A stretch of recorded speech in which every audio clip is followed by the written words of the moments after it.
கடலுக்கு அடியில் ராமர் பாலத்தின் வரைபடம். இது நான் படித்த ஒரு விஷயம். அதை உங்களுக்கு ரீட் பண்ணி காமிக்கிறேன். நியூஸ் பேப்பரில் வந்த ஒரு நியூஸு. இன்ட்ரெஸ்டிங்காக இருக்குது. ஜஸ்ட்டு கேளுங்க, ரீட் பண்ணுறேன். கடலுக்கு அடியில் ராமர் பாலத்தின் வரைபடம். இஸ்ரோ விஞ்ஞானிகள் உருவாக்கம். இந்திய விண்வெளி விஞ்ஞானிகள் கடலுக்கு அடியில் இருக்கும் ராமர் பாலத்தின் விரிவான வரைபடத்தை உருவாக்கியுள்ளனர் என்று இஸ்ரோ விஞ்ஞானிகள் கூறினர். ராமர் பாலம் இந்தியாவின் ராமேஸ்வரம் தீவின் தென்கிழக்கு பகுதியில் உள்ள தனுஷ்கோடியிலிருந்து இலங்கையின் மன்னார் தீவில் உள்ள தலைமன்னாரின் வடமேற்கு முனை வரை ராமர் பாலம் பரவியுள்ளது. ராமர் பாலம் அல்லது ராமர் சேது என்று அழைக்கப்படும் ஆதாமின் பாலம் இந்தியாவின் தென்கிழக்கு கடற்கரையில் அமைந்துள்ள ராமேஸ்வரம் தீவுக்கும் இலங்கையின் மன்னார் தீவுக்கும் இடையே 48 கிலோமீட்டர் தொலைவில் அமைந்துள்ளது. இது நீருக்கடியில் உள்ள மலைமுகடு சுண்ணாம்பு கற்களின் சங்கிலியால் ஆனது.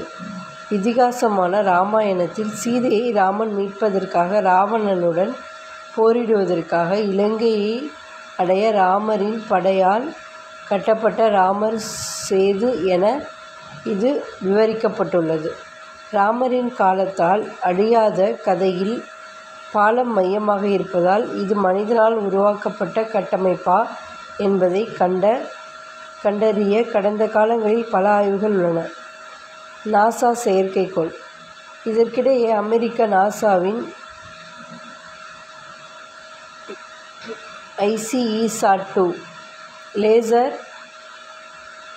அல்டிமீட்டரை கொண்ட செயற்கைக்கோள் கடலின் ஆழமற்ற பகுதிகளில் நீரில் ஊடுருவும் போட்டான் அல்லது ஒளித்துகள்களை தண்ணீரில் ஊடுருவ செய்து நீரின் அடியில் உள்ள எந்த ஒரு கட்டமைப்பையும் படம் எடுக்கும் சக்தி படைத்தது. இந்த செயற்கைக்கோள் எடுத்த ராமர் பாலம் தொடர்பாக பெறப்பட்ட தரவுகளை பயன்படுத்தி இந்திய விண்வெளி விஞ்ஞானிகள் இந்தியாவுக்கும் இலங்கைக்கும் இடையிலான ராமர் பாலத்தின் மிக விரிவான வரைபடத்தை உருவாக்கியுள்ளனர். இந்திய விண்வெளித்துறையின் கீழ் இயங்கும் தேசிய தொலையுணர்வு மையத்தின் ஜோத்பூர் மற்றும் ஜத்தாரா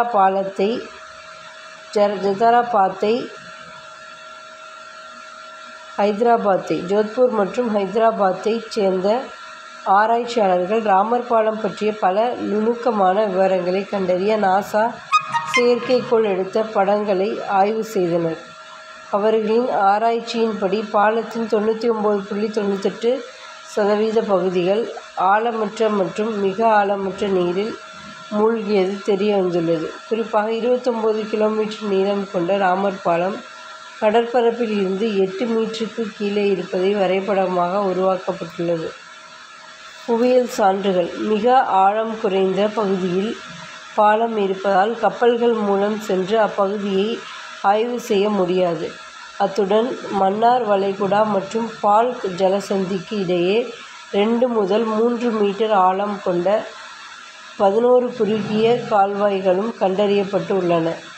அத்துடன் புவியியல் சான்றுகள் இந்தியா மற்றும் இலங்கையின் தோற்றம் நெருங்கிய தொடர்புடையது என்று தெரிய வருகிறது. கிபி 9ஆம் நூற்றாண்டில் பாரசீக கடற்படையினர் இந்த அளவை சேது பந்தாய் அல்லது இந்தியாவையும் இலங்கையையும் இணைக்கும் கடலில் உள்ள பாலம் என்று குறிப்பிட்டு உள்ளனர். கடந்த 1480ஆம் ஆண்டு வரை பாலம் தண்ணீருக்கு மேல் இருந்ததாகவும் புயலின் போது நீரில் மூழ்கியதாகவும் ராமேஸ்வரத்தில் இருந்து கோவில் பதிவுகள் தெரிவிக்கின்றன என்று விஞ்ஞானிகள் கூறினர்.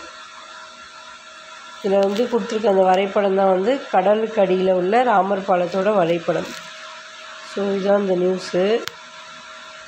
இப்படி பாருங்கள், கடலுக்கு அடியில் அந்த காலத்தில் ஒரு பாதை அமைச்சிருந்துருக்காங்க அப்படின்றத இது இப்போ எடுத்திருக்காங்க. ஓகேவா? அமெரிக்காவில் நாசா அதில் ஆய்வு செஞ்சுருக்காங்க.